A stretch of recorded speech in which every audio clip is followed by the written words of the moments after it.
Good afternoon, Abbotsford residents. I'm Mr. Pelican. I'm running for the mayor of Abbotsford, but I'm also running for my community to bring light to the organized crime, to bring the law in. The Abbotsford Police are a private police department, and the mayor ran them. Henry Brown knew to go in and take ownership of the Abbotsford Police. They were going to try to prove as investigators and as Henry's friends that it was a conspiracy and that they're vital to this town and that they're very important because they can go out and find the drugs. In my opinion, you can go find the drugs and you can take them to Mike DeYoung's house. Let me tell you that bullshit lie is just what it is. It's a bullshit lie. When you got your own officers threatening and trying to kill people and cover up murders, you're no longer a service to this town. You're exactly what everybody knew you were doing. You were an organized crime and you used the name and the shield so you weren't prosecuted and caught. This is the danger of private police. I called Bruce Bamman out yesterday because it's now time for my MLAs to stop, and Abbotsford is really upset with Corky Neufeld going in and trying to load Amric Moran with establishment for city council, all the private party Amric Moran had with Mike DeYoung, Mark Warkentine, the LLP, the lawyer that came off the police board, Simon Gibson, and everybody behind the community. And the only reason you would do that and you have so many instrumental players is because the multi-trillion dollars in the organized crime ring. Henry Brown was a mastermind of the mob, and this is why they protected him from his attempted murder, and he pulls all the politicians down and all the threats, the insider trading. It takes no brains to see now, when I showed you Darren Brown's sign and everything, and now you can put it together, of why these filthy men in uniform like Keelan Olenoff knew under Henry's orders to tell me to drop the video that council were in Henry's house, they were rigging the decisions. Everybody knows that Dave Sidhu and even Bruce Bamman knows that Dave Sidhu's piece of property on Tracy Road was insider trading. The RCMP omission, nobody saw them and how they helped and what was taking place, because these were in all a friendship and they don't know how to charge or what to do, and Colin Watson is looking for a lap dance. And I'm getting to the point where I'm almost ready to pick him up and take him to Hastings so he can get a real good lap dance, because there's no policing here. He figured he'd get in there and try to overshadow all the garbage rather than talk to the witnesses and kiss politicians' ass to save his filthy man's company. There's a time when you got to say, my job's more important than my guys, you're bloody done, and start smashing them. If I was that police chief, I tell you right now, I'd be calling in reinforcements because I smash every one of them police faces in because of what they did and how they caused my job. This is no longer a police. This is the danger of private police and the shit they were doing. They'll come out with their story and their crap that they're entitled to investigate each other to save each other's ass. That's what they're doing. Not this one.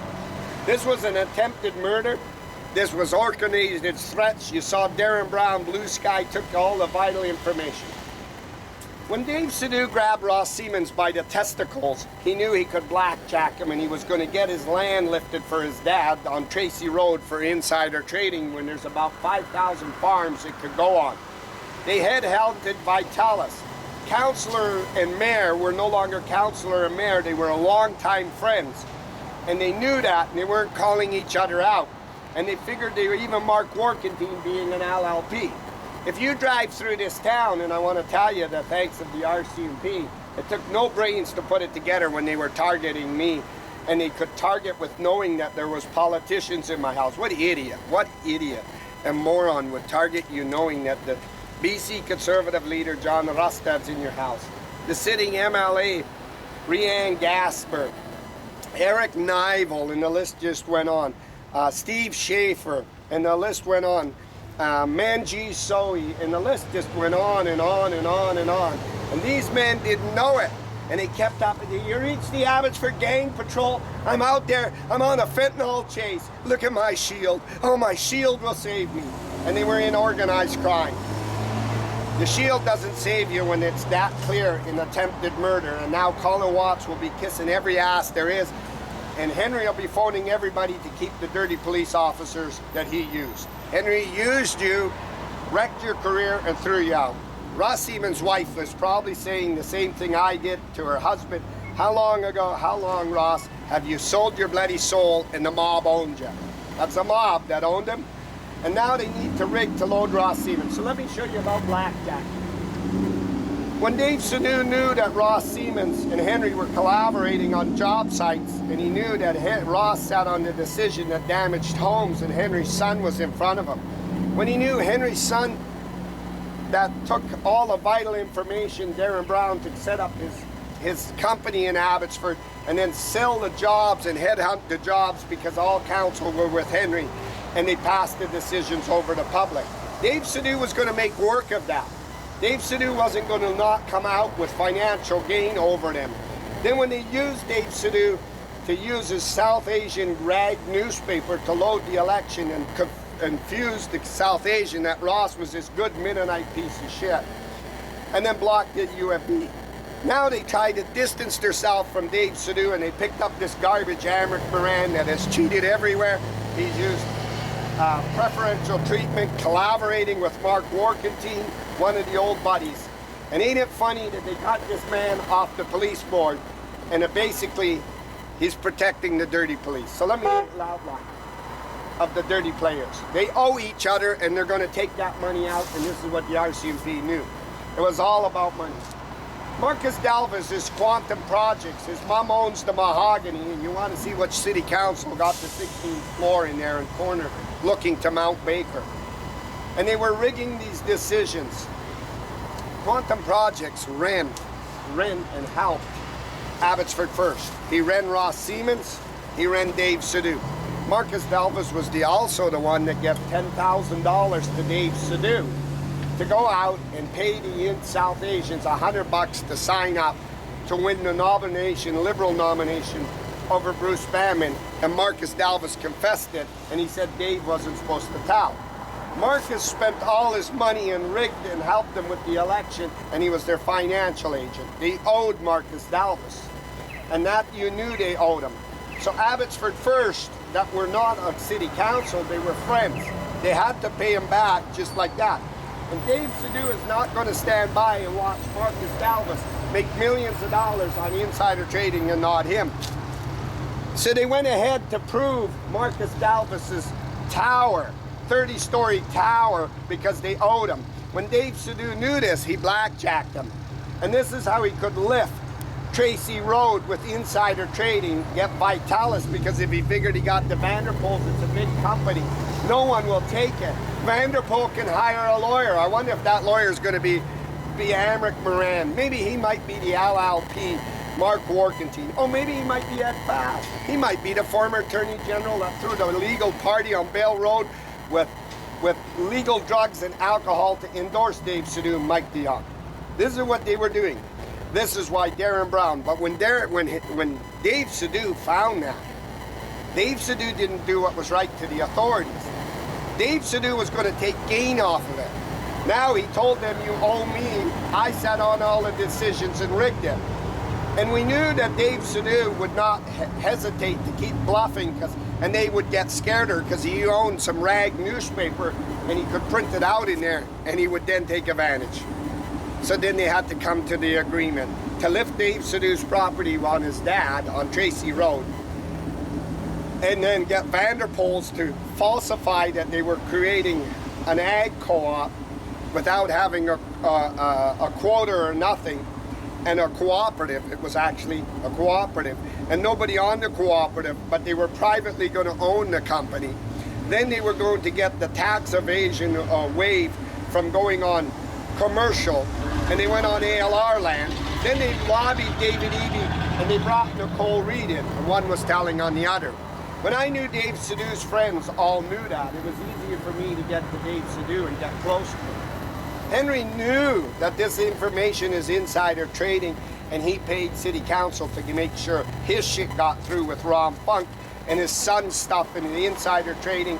and when he had his son in front of Ross to lift the bus terminal. But Henry got into attempted murder. And when that attempted murder happened and all the threats by Abbotsford police, it shot politicians left, right, and center. And Abbotsford police didn't see it coming. They kept going, you can't get rid of us. Oh, look at us. You can't get rid of us. And the bullshit they could pump up. There's not a one, nobody's saving them. They're on their last legs. They'll be out there telling them, you really need to keep me? I'm a drug force officer. I can go get the fentanyl. Yeah, you can go get the fentanyl and you'll take it to Mike DeYoung's house. When Henry and them went into far as this, you make no mistake that they're seizing these drugs and they're taking it and they're sharing it. Once you've done this in organized crime, the rest is all explanatory. And then if you go through and you look at Mike DeYoung's record of how many times he's been stopped by Abbotsford, they would be sponging each other's criminal records and helping. This was a shithole company. This is the danger of why Surrey lit him up. And then Colin Watson, I believe, was directly sent in here by David Eby and said, you get in there. It's going to come up my ladder. Barrowtown money's missing and everything. And Dave Sadu went and blackjacked them. And he said, you get my piece of property. He wanted his money. And he wanted it all. Then now they distanced themselves from Dave Sadu. They don't want nothing to do with him. They dropped them. They kicked them out. They treated them like garbage. They used them. They got him into doing it. But Dave was jacking them. And that was unacceptable by the Mennonites now. He had a blackjack over him. And he knew that they had to ward each other. So if you drive through this town, let me explain of all the development that happened. And it's pretty clear. Anything on a 4 or 5 piece of parcel of land is Darren Braun, Blue Sky, Henry's son. And they rigged the decisions. Anything that is tied to Henry Brown, Ron Funk, the Diverse, Devon Roy, Pacific Big Homes, Ed's son-in-law, and everything are rigged decisions. Council were running their signs on top of the building, which now you owe the developer. And the developer asked them, you pass it over to the general public, even if the public signs petitions. This is what they did to change the Ron Funk zoning. This is what they did to haul the rocks and overrid it. When Peter Sparanese knew there was too many leaks, he used retirement as the city manager because the oath he took in the embezzlement of the rocks on Gladys Avenue and done. Henry won't give up. Henry won't give up. And he knew that the Abbotsford police were not, they were not in charge. Henry was as the mayor.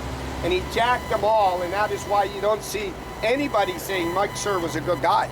He did a lot for Abbotsford in crime. They couldn't defend him. And now they'll have to come back because they're greedy like gangs, you know, like the RCMP always look for a criminal. Criminals got to return because a criminal always is driven by more.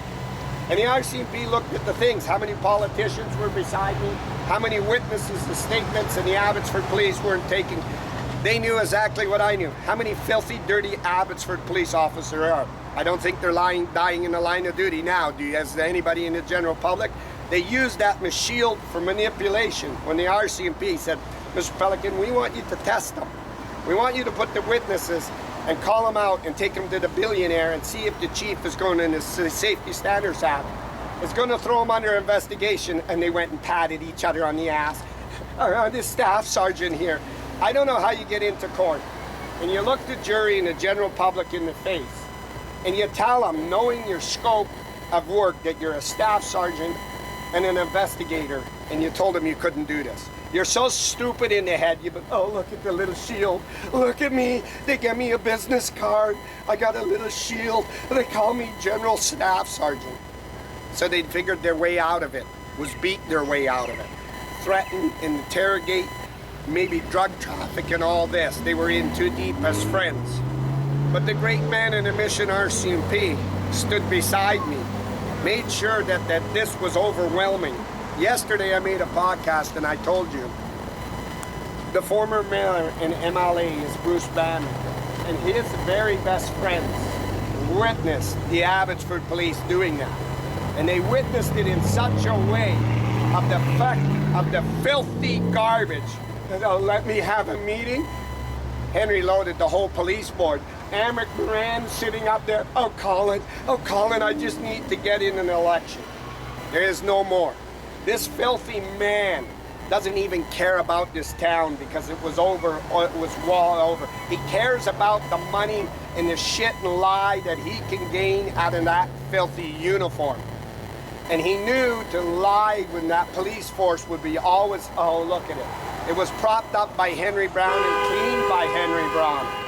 And the RCMP, a mission, men and women, a few men, didn't hesitate, knowing how many politicians and people witnessed this. They looked at the land deals that were being rigged and everything. This is one of the largest. It'll pull down the elite politicians. Ed Fast was involved with it. And you can see Pierre Poilievre has distanced himself. There's not a chance in hell that Pierre Poilievre will take a picture with Ed now. You can see the distance of Mike DeYoung. These were elite officials. But it was over the land and money, and they didn't even have the brain to say, Henry, we got to call you out. You got to go now because of the attempted murder. Now we got to call you out that you're using the police force. I knew he was going to go this way when Mo pushed him and he used the task force. But I want to make sure Abbotsford understands, Canadians understand, and this whole country understands the help of the mission men and women put the body of law first and did what was right over police, another police force, over this shit, this manipulating, this garbage, this scamming, this fraud, that there's somebody important. And they knew when the public wasn't sitting with the upper top of the Abbotsford police, they were cleaning. Oh, look at my big badge. Look at this shit. This is insider trading, and they need to pay Marcus Dalvis back. And Dalvis is out a lot of money running their campaigns. And they now would have to pay also Greg Toesback for blocking at the Chamber of Commerce at the debate and tried to break me. Greg Toes wrecked his life. He's on the world stage. His own church was there and witnessed it the night that he said, Mr. Pelican, you're not going on the debate to debate Ross Siemens, but we're going to pay for your signs, and in 4 years I'll help you. Loading Ross Siemens. So the question now I have is to Mrs. Siemens. Your father-in-law sat down with me and bought me lunch. Out of the respect what he asked me over everything, not to podcast in front of his daughter-in-law's house and his grandchildren. One human being to another. Do that kindness. No matter what the shithole of his son done. I've fulfilled that and I kept that. I've kept the promise to the RCMP of where Henry was living to pull his pictures of Downs off the camera, and where Mike DeYoung was gathering, because there's innocent people also in the house, even though what Henry did. Henry's got a daughter and all them, and now you're endangering him, and I respected that, and with the help of the RCMP. And this is what Jake Siemens asked me to do. But Mrs. Siemens must understand, you got to sit with your husband and ask him, how long ago, Ross, did you sell your soul to the mob and organized crime? And how far are you in? He's in pretty deep when a filthy man can stand there and do this. And he can lift Dave Sadoo's. And then he can say, I grabbed Sandy Blue up the dress. He can do it all. They believe that they can get him back in. Jake Siemens knows that the law's got to take its part, mayor or no mayor.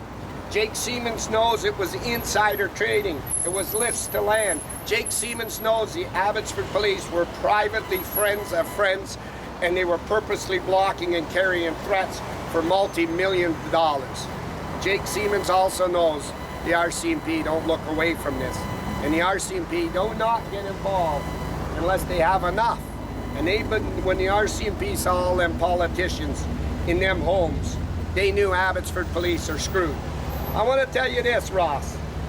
Mike Sir is going to be dragged back by his ass, the police chief. And he's going to be charged for covering an attempted murder and using his officers to threaten. He's going to be ridiculed, and he has to be by the law. And he's got to get a sentence, and so does his leading officers. And I would tell you that you should just now do what Peter Sparanese did and quit. And this is why Peter Sparanese called quits. Insider trading. And this is why they're going to try now to convince everybody we really need Ross. Ross's statement should be, I need really to run now. You saw all the illegal sites I got to get through. It's worth millions of dollars for me and the establishment. You saw Dave Sadoo's, you saw Darren Bronze, you saw Rob Funka Diverse. You saw Marcus Dalvis at Quantum Projects, and you could see it all.